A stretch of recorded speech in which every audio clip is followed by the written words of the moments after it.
How to enable the Submit button when an option is selected. Begin by creating a question slide. Once the slide is created, access the slide properties and uncheck the default Submit button. This will allow us to manually control the submission process. Now, create a custom Submit button that users will click to submit their answers manually. Ensure that the initial state of the Submit button is set to Disabled. This prevents users from submitting their answers until they've made a selection. Preview the slide. We can see that clicking the Submit button will not trigger any action because it's currently disabled. Open the Trigger panel and create a trigger that changes state of the Submit button to normal state when any one of the options is selected.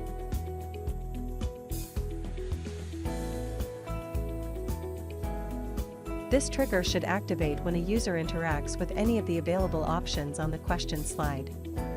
Confirm the trigger settings and save your changes.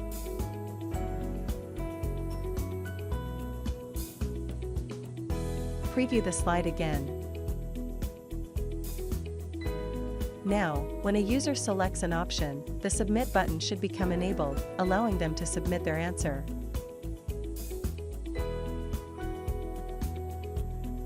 This process is also same for both default and customized Submit button.